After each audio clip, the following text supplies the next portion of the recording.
공산주의 창시자인 칼 막스가요, 우리 종교, 특별히 그 당시에 러시안 orthodox 이 기독교를 가리켜서 종교는 아편이다, 이런 이야기를 했어요. 왜 종교는 아편이냐? 이분 얘기는 종교는 인간의 근본적인 문제를 해결하지 아니하고 인간의 고통이 있다면 그 고통을 완화시키고 또 아픔이 있다면 그 아픔을 완화시키는 진통제 역할을 한다.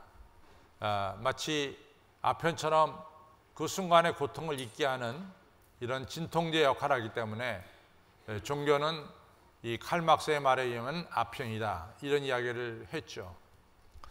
근데 이제 그 얘기를 우리가 100% 반박을 하죠. 왜 종교가 아편이냐, 이런 얘기를 하지만도 여러분과 저가 오늘 이 시간 예배를 드리러 나왔어요.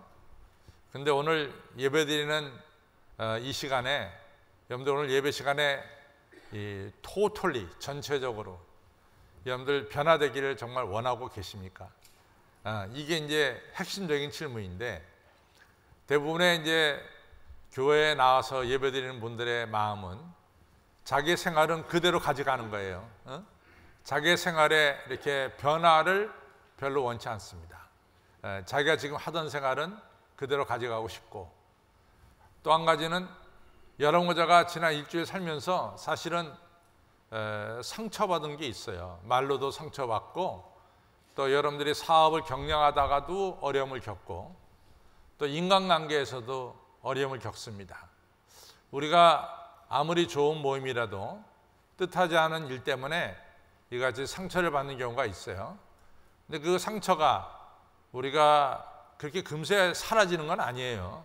우리가 손에 조그만 상처가 나도 며칠을 지나듯이 항상 우리가 받은 상처는 항상 우리 안에 얼마 동안은 우리 안에 있어요. 그러면은 이러한 상처들, 우리 마음에 불안한 것들, 이런 것들이 오늘 이 예배를 통해서 좀 위로받고 또 평안을 얻기를 이렇게 원하는 마음이 많습니다. 그러니까 정리해 보면 그래요. 우리의 근본적인 삶은 변화되는 걸 원치 않아요. 내가 사는 삶은 이대로 살기를 원하고, 단순하게 오늘 우리 마음속에 있는 여러 가지 상처들, 무거운 짐들이 좀 내려지고 또 평화를 얻기를 바라는 이런 마음들이 우리들에게 많습니다. 그래서 여러분들 기도 속에는 이런 기도를 많이 하게 됩니다. 오늘 목사님 설교를 통해서 우리가 이 지친 영혼들이 위로받고 또 불안한 사람들이 평안을 얻기를 바랍니다. 이런 기도는 많이 하지만은 여러분들 기도 속에 근본적으로 내 자신이 뒤집어지기를 원합니다, 이런 기도는 사실 별로 하지 않습니다. 그렇다고 한다면 이 칼 막스의 말이 맞잖아요. 우리의 이 상처난 것, 이 어려운 것들을 오늘 종교 또는 오늘 예배를 통해서 위로받는 것, 거기에 우리가 이 만족을 두고 있지 않느냐, 이런 얘기입니다. 사실은 여러분과 제가 좋아하는 성경 구절은 수고하고 무거운 짐 자들아 다 내게로 오라, 내가 너희를 쉬게 하리라 하는 마태복음 11장 28절을 상당히 좋아하고, 여호와는 나의 목자시니 내게 부족함이 없으려다 그가 나를 이같이 푸른 초장에 누이시며 쉴 만한 물가로 인도하신도다. 다 여러분과 저에게 평안과 안정과 이런 것을 가져다주는 구절이 되겠죠. 이런 구절들은 상당히 좋아합니다. 근데 이제 근본적으로 우리가 우리의 삶을 바꾸는 것에 대해서는 굉장히 여러분과 저는 두려워하고 있습니다. 근데 복음서를 잘 보면은, 우리 예수님의 설교를 보면은 예수님은 단순하게 우리에게 이 평안과 위로만 주는 설교를 하지 않으셨어요. 우리 예수님의 설교는 우리의 마음속에 부닥치면서 여러분과 저로 하여금 결단하게 만드신 것이 예수님의 말씀의 본질입니다.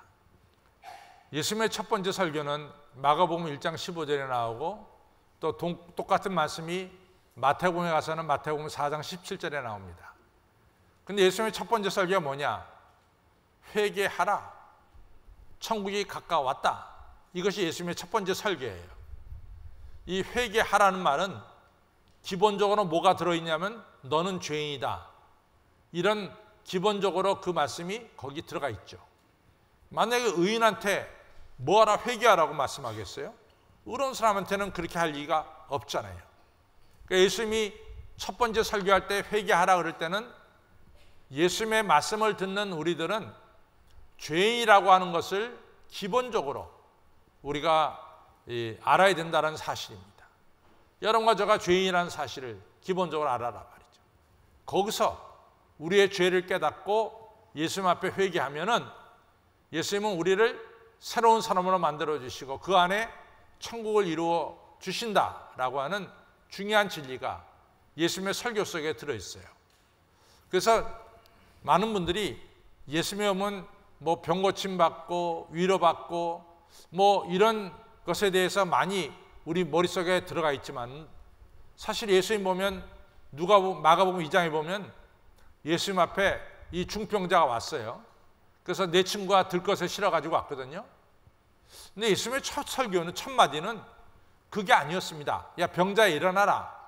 그런 얘기가 아니라 우리 예수님의 말씀은 네가 네 죄에서 사함을 받았다. 네가 네 죄에서 용서를 받았다. 그 근본적인 것을 갖다가 예수님이 터치하시고 나서 그리고 너는 그 자리에서 일어나라. 이런 말씀을 주신 것을 볼 수 있습니다. 여러분 이 예수님의 설교는 항상 우리들에게 어떤 결단을 가져오게 만들고 도전을 가져오게 만드는 거예요. 요한복음 6장을 보면은 예수님께서 오병이어로 5,000명을 먹였어요. 근데 제가 늘 말씀드리지만은 이 오병이어로 5,000명을 먹인 사건은 그 당시 예수님 시대에 있어서 가장 큰 사건입니다. 제가 늘 말씀드리지만 제 생각에는 저는 요한복음 11장에 나오는 죽은 나사로가 무덤에 4일 있다가 살아난 것이 저한테는 가장 큰 사건으로 느껴져요. 그러나 그 사건은 요한복음 한 군데만 기록되어 있어요. 그러나 예수님이 오병이어로 5,000명을 먹인 사건은 마태, 마가, 누가, 요한 유일하게 네 복음서에 기록된 예수님의 기적 사건입니다. 그 얘기는 그 당시 사람들에게 있어서 가장 필요한 것은 뭐냐? 죽는 자가 살아난다. 그것보다 더 필요한 것은 배고픔의 문제가 해결된다. 이 문제가 굉장히 컸어요. 그래서 요한복음 6장에 보면 예수님이 오병이어로 5,000명을 먹이신 다음에 사람들이 벌떼같이 일어나서 예수님을 이스라엘 왕으로 강제적으로 세우려고 그랬어요. 그러니까 예수님이 이스라엘 왕으로 오신 분이 아니잖아요. 그러니까 제자들에게 다 가라 그러고 예수님 남으셔서 그 사람들을 무리들을 갖다가 다 집으로 돌려보냈습니다. 왜? 예수님은 이스라엘 왕으로 오신 분이 아니죠. 만왕의 왕으로 오신 분이죠. 그래서 다 돌려보냈어요. 그리고 예수님이 사람들을 돌려보내는 동안에 너무 지쳤어요. 너무 지쳐가지고 예수님이 한적한 곳에 가서 좀 쉬기를 원해서 한적한 곳에 갔잖아요. 그랬더니 사람들이 어떻게 예수님 가 계신 것을 알았던지 구름대처럼 몰려들었습니다. 그때 예수님 첫 마디가 이 얘기예요. 너희들이 나에게 이같이 찾아온 것은 너희들이 오병이어의 이 기적을 통해서 살아계신 하나님을 본 것이 아니라 살아계신 하나님을 만난 것이 아니라 너희는 단순히 배고픔에서 배고픔의 문제를 해결해줬다고 떡을 먹고 배불렀다고 그것 때문에 너희들이 나를 찾아왔다. 그리고 너희들이 나한테 찾아와서 지금 떡을 달라 그러는데 내가 너희한테 줄 떡은 생명의 떡이다. 내가 줄 떡을 먹는 자는 죽지 않고 영생하리라. 내가 줄 떡은 뭐냐? 바로 내 몸을 먹고 내 피를 마신 자마다 영원히 죽지 않고 영원히 살리라. 그리고 참 내 제자가 되리라. 말씀이 좀 심각해져요. 지금까지 사람들은 눈에 보이는 떡으로 생각했어요. 그런데 예수님은 떡을 기다리는 그 사람들에게 내가 너에게 생명의 떡을 주겠다. 그 생명의 떡은 바로 내 몸이고 내 피다. 내 몸을 먹고 내 피를 마시는 자는 그 안에 영생이 들어있고 그리고 내 제자가 될 것이다. 굉장히 어려운 말이에요. 예수님의 살과 피를 먹는다. 이거 보통 어려운 거 아니잖아요. 근데 이 말씀은 예수님의 일관된 말씀이에요. 누구든지 나를 따라오려거든 자기를 부인하고 자기 십자가를 지고 나를 쫓으라. 예수님의 살과 피를 먹는다는 것은 바로 그냥 우리가 교회 다니는 것이 아니라 우리 예수님이 지신 십자가 나도 지고 예수님을 따른다고 하는 이 중요한 결단이 거기 있어야 된다는 사실이에요. 그래서 예수님의 말씀 속에는 항상 듣는 사람들이 결단하게 돼 있어요. 베드로가 자기가 죄인임을 깨닫고 그물과 배를 버려두고 예수님을 따르는 결단. 세리마태가 세리사무소에서 세리로 일하다가 그 공무원 자리를 그만두고 예수님을 따르는 결단. 뭔가 예수님 말씀은 행동으로 나타났다 그 말이에요. 그래서 오늘 여러분과 제가 예배드리는 이 예배는 단순하게 여러분과 저의 마음속에 슬픈 마음이 위로받고 또 지친 마음이 위로받고 그리고 불안한 마음이 평안을 얻고 여기서 그치는 게 오늘의 예배가 아니란 얘기예요. 오늘의 예배는 우리가 주의 진리를 통해서 우리 마음에 새로운 결단이 일어나는 것이 바로 오늘의 예배고 바로 우리 마음에 새로운 결단이 일어날 때 바로 거기서 진리가 우리를 자유케 하는 이 자유의 기쁨과 체험을 여러분과 저가 하게 된다라고 하는 말씀이 되겠습니다. 예수님께서 그랬어요. 주여 주여 하는 자마다 다 천국에 들어간 것이 아니라 내 아버지의 뜻대로 행하는 자라야 들어간다. 그러니까 말씀에 대한 우리가 어떤 결단이 있어야 천국에 들어가지 말씀은 한쪽 귀로 듣고 한쪽 귀로 흘린다고 해서 천국에 들어간 것이 아니다 라고 하는 사실을 예수님께서 분명히 하셨어요. 저는 예레미야 7장의 말씀이 늘 생각이 나요. 예레미야 7장의 말씀은 어떤 거냐면은 이스라엘 백성들이 월, 화, 수, 목, 금 자기 마음대로 살아요. 어떤 분은 도둑질도 하고 어떤 분은 사기도 치고 어떤 분은 음행도 저지르고 어떤 분은 우상 앞에 가서 절도 하고 여러 가지 일들을 다 하는 거야. 월화수목금토는 월화수목금은. 그러니까 토요일만 딱 돼서 이같이 성전 예루살렘 성전에 올라가서 안식일날 예배를 딱 드리고 나면은 그 모든 사람들이 무슨 말을 하냐면 우리의 모든 죄가 용서받았다. 우리는 깨끗해졌다. 이렇게 마음의 평안과 위로를 얻는 거예요. 그리고 그 다음 월요일 나가면 또 사기치고 도둑질하고 음행하고 또 그러는 거예요. 우상 숭배하고. 예레미야가 보다 못해가지고 성전 문 앞에 서서 성전에 드나드는 사람에게 소리쳐서 외칩니다. 야, 이 사람들아, 당신들은 이 성전이 도적의 굴열로 아느냐? 하면서 막 야단쳐요. 그때 도적의 굴열이라는 말이 상당히 중요한 얘기예요. 왜냐하면 이 도적들이 예루살렘이 잘 사는 사람들이 모여 사는 데가 예루살렘이거든요. 그럼 잘 사는 사람들이 모여 사는 예루살렘 시내에서 도적들이 도적질합니다. 막 은도 훔치고 금도 훔치고 폐물도 훔치고 그리고 예루살렘 성을 딱 넘어가지고 기드론 시내를 건너가지고 그 앞에 감람산이 있는데 감람산은 굴이 많아요. 그래서 굴 속에만 딱 들어가면은 도둑을 못 잡아. 하도 굴이 많으니까 굴 속에 깊이 들어가면은 굴 속에 따라 들어갈 수가 없어. 왜? 따라 들어갔다가는 잘못하면 자기가 죽을 수 있으니까 도둑들이 훔쳐가지고 굴에만 들어가면은 이제는 오늘 도둑질은 성공이다. 안심이다. 이렇게 생각했단 말이지. 그러면은 도둑들이 굴 속에 들어가는 것과 너희들이 월화수목금 잔뜩 죄를 짓고 와서 안식일날 토요일 한번 예배 딱 드리는 거 드려서 우리 죄가 사해졌다. 그 뭐가 달라? 그거 똑같은 거 아니야? 똑같은 거 아니냐 말이야. 이것이 바로 예레미야의 설교입니다.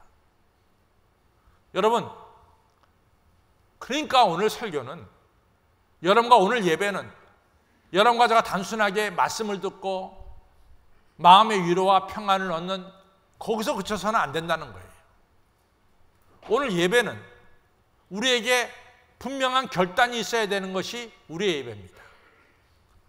여러분과 제가 너무 잘 아는 요한복음 3장 16절, 하나님이 세상을 이처럼 사랑하사 독생자를 주셨으니 누구든지 저를 믿는 자는 멸망치 않고 영생을 얻게 하려 하심이라.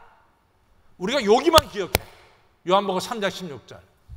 그 다음 17절을 보면 뭐가 나오냐면은, 예수님이 이 땅에 오신 것은 너희를 심판하려 하심이 아니라 너희를 구원하러 오셨다. 예수를 믿는 자는 구원을 얻었고, 그러나 예수님을 영접지 않은 자는 그 자체가 심판을 받은 것이니라. 예수님의 말씀에 분명히 이 양날의 칼이 있습니다. 오늘 예수님을 영접한 자에게는 구원이 있지만, 예수님을 여러분들 안에 모시는 자에게는 구원이 있지만, 오늘 예수님을 모시지 않는 자에게는 바로 그것이 심판이다. 양날의 칼이에요. 진리가 너희를 자유케 하려 할 때 진리는 뭐냐? 예수님이에요. 예수님을 너희 안에 모시면은 너희가 자유가 있지만은, 예수님 말씀을 그냥 한쪽 귀로 듣고 한쪽 귀로 흘려버리면은, 그리고 예수님은 너희 마음에 모시지 않으면은 너희 안에 자유가 없다는 거예요. 예수님을 우리 안에 모실 때만이 우리 안에 자유가 있다는 거죠. 그러면 예수님을 우리 안에 모신다는 것이 뭐냐? 우리가 너무 쉬운 얘기예요. 예수님을 우리 안에 모신다는 얘기는 우리가 너무나 많이 듣고 잘 아는 이야기 중에 하나가 예수님을 우리 안에 모신다는 거예요. 그럼 예수님을 우리 안에 모신다는 건 정작 뭐냐? 여러분 아시다시피 아브라함에게 창세기 12장 1절에 하나님께서 아브라함이 말씀하시기를 너는 본토 친척 아비 집을 떠나 내가 내게 지시할 땅으로 가라 그랬어요. 근데 우리가 그건 너무나 잘 알고 있는데, 그 전에 우리가 여호수아에 보면은 아브라함과 아브라함의 아비 데라가 갈대아 지방에 살 때 우상을 섬겼어요. 그래서 하나님께서 아브라함에게 너는 갈대아 우로 본토와 친척과 아비 집을 떠나라 할 때는 네가 혈연과 지연과 아버지 유산을 의지하지 말아라 라는 말씀도 들어있고, 플러스 뭡니까? 우상을 떠나라는 거예요. 네가 섬겼던 우상을 떠나라. 그리고 그 중심에 하나님을 모셔라. 이것이 창세기 12장 1절에 나오는 하나님의 명령입니다. 네가 지금까지 의지하고 절했던 우상을 떠나고, 네가 지금까지 믿었던 혈연과 지연과 아버지 유산을 떠나고, 그 빈자리에 바로 하나님을 주인으로 모시는 이 역사가 일어나라 이 말이에요. 내 주인이 누구냐? 이 얘기입니다. 제가 언젠가도 이 말씀을 드렸지만은, 이 황제 숭배 사상이라는 게 뭐냐? 로마 시대, 로마가 여러 가지 신을 섬겼어요. 로마는 헬라의 신들을 그대로 가져왔어요. 그래서 헬라가 섬기던 제우스 신도 신으로 섬겼고, 뭐 바카스 신도 신으로 섬겼고, 나이키 신도 신으로 섬겼고, 아폴로 신도 신으로 섬겼어요. 그 다음에 거기다 플러스 로마 황제도 신으로 섬겨라 이런 얘기예요. 그런데 신으로 섬겨라는 그 말을 뭐냐면 my lord, 내 주인으로 모셔라는 얘기야. my lord. 그거 갖다가 이 큐리오스라 그래요. 큐리오스로 모셔라, 너의 주인으로. 근데 로마 사람들은요, 이러한 요구가, 신지국가 사람들한테 이러한 요구가 전혀 문제가 안 된다고 생각했어요. 왜냐하면 로마 사람들은 다 신을 섬겼거든요. 제우스도 섬기고, 또 뭐 이 바카스도 섬기고, 나이키도 섬기고, 다 신을 섬겼기 때문에 거기다 플러스 로마 황제를 마이 로드라 부르는 것에 대해서 전혀 부담감을 갖지를 않았어요. 그러니까 로마 정부로 볼 때는 그것을 요구할 때 그렇게 큰 요구라 이렇게 생각하지 않았던 거예요. 그러나 하나님을 섬기는 사람은 달랐어요. 하나님 섬기는 사람은 달랐어요. 내 주인이 누구냐? 이걸 묻는 거거든요. 그러니까 죽었다 깨도 내 주인은 로마 황제를 마이 로드, 내 주인이라고 말할 수가 없는 거죠. 그것을 로마 황제가 이 세 분 물어봤어요. 너 주인이 누구냐? 한 번 대답 안 할 때 좋아. 두 번째 물어봐요. 두 번째 대답 안 해. 세 번째 물어봐요. 세 번째도 내 주인은 하나님이다. 그럴 때 죽였단 말이지. 그냥 당장 죽인 게 아니라. 그래서 초대교회 교인들에게 있어서 내 삶의 주인이 누구냐? 이것이 중요했습니다. 여러분, 우리가 예수님을 내 안에 모신다는 것은 정말로 내 안의 주인이 누구냐를 한번 물어보는 거예요. 이게 중요한 거예요. 내 주인이 누구냐? 이게 보통 중요한 게 아니에요. 우리가 성경에 나오는 잘 아는 얘기지만은 거기에 우리 중요한 게 있어요. 누가복음 19장에 보면은 삭개오의 이야기가 나와요. 근데 삭개오는 아시다시피 세리이기 때문에 유대인이지만 유대인 공동체에서 출교당했어요.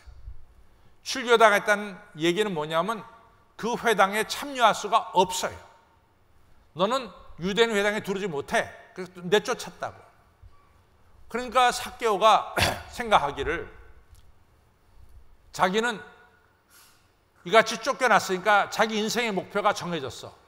하나는 뭐냐? 돈 버는 거야. 내가 돈을 많이 벌어야 되겠다. 두 번째는 내가 권력을 쥐는 거야. 너희들이 비록 나를 회당에서 쫓아냈지만은 내가 돈이 많고 내가 권력을 쥐면은 너희들이 내게 와서 잘할 것이다. 이런 분명한 철학이 있었어요. 삭개오가 악착같이 돈 벌었죠. 큰 부자 됐습니다.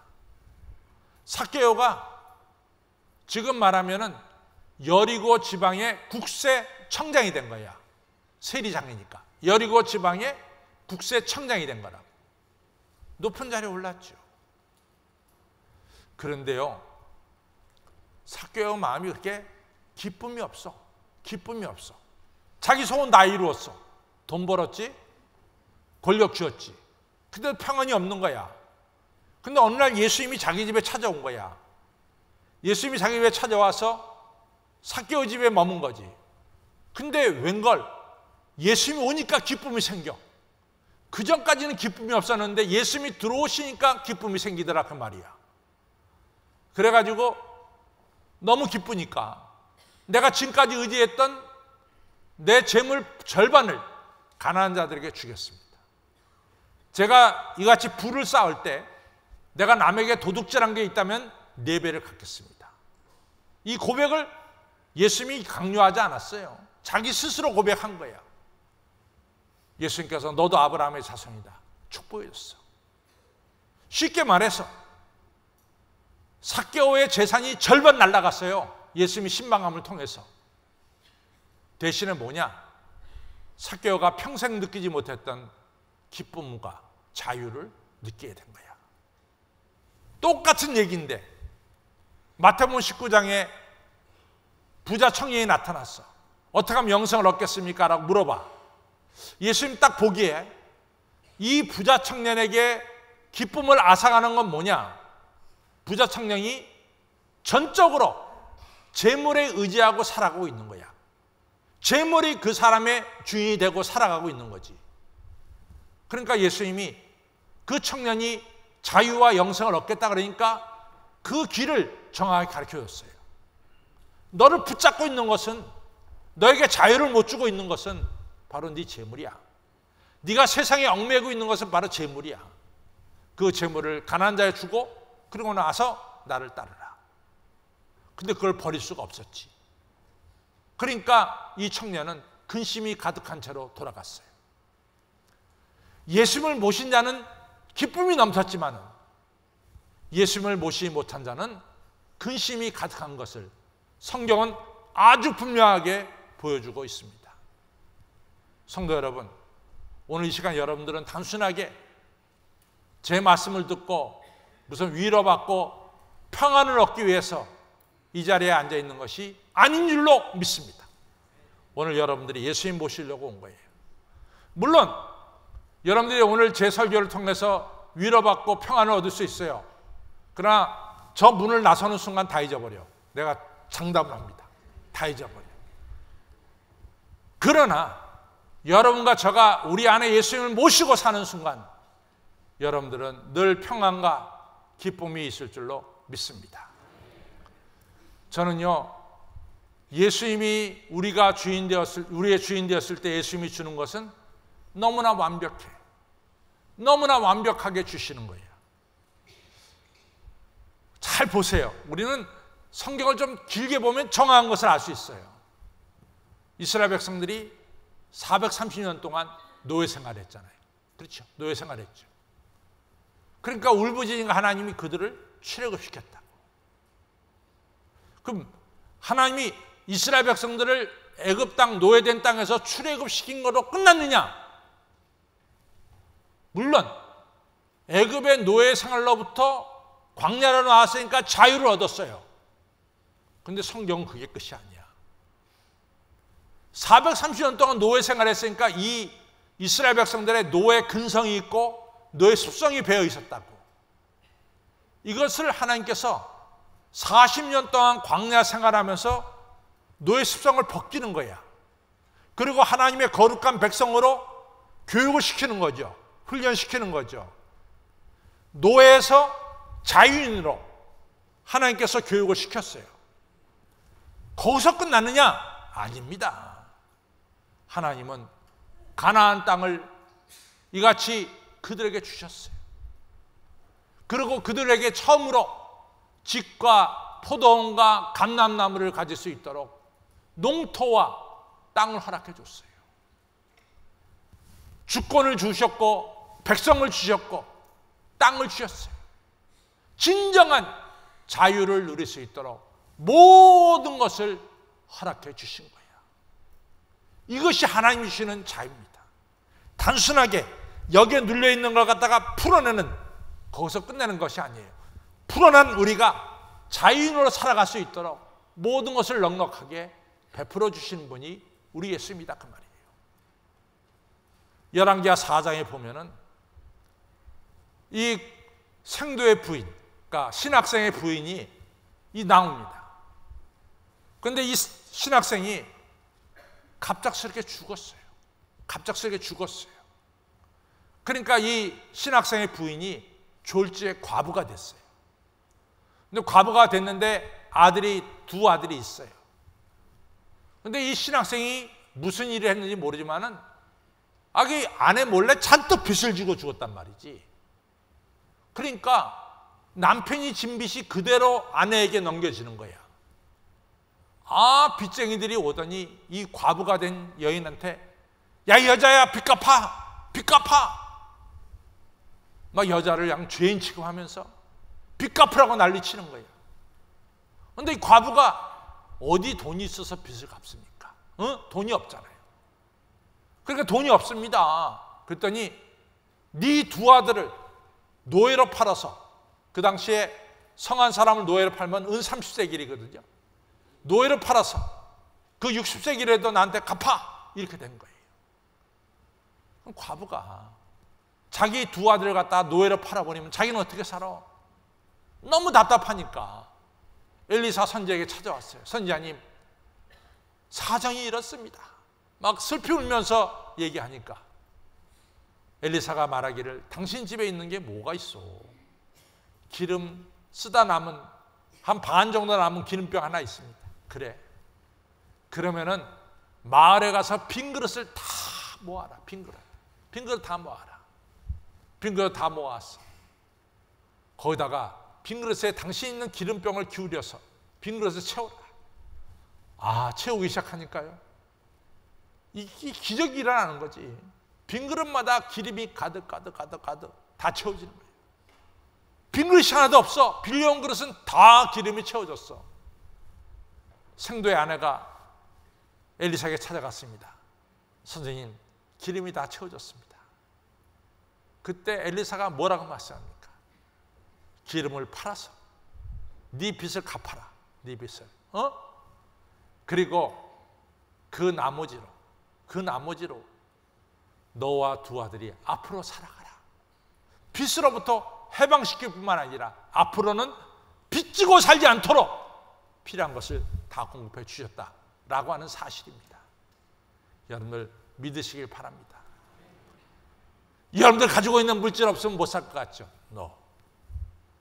주님 없이는 못 사는 거야.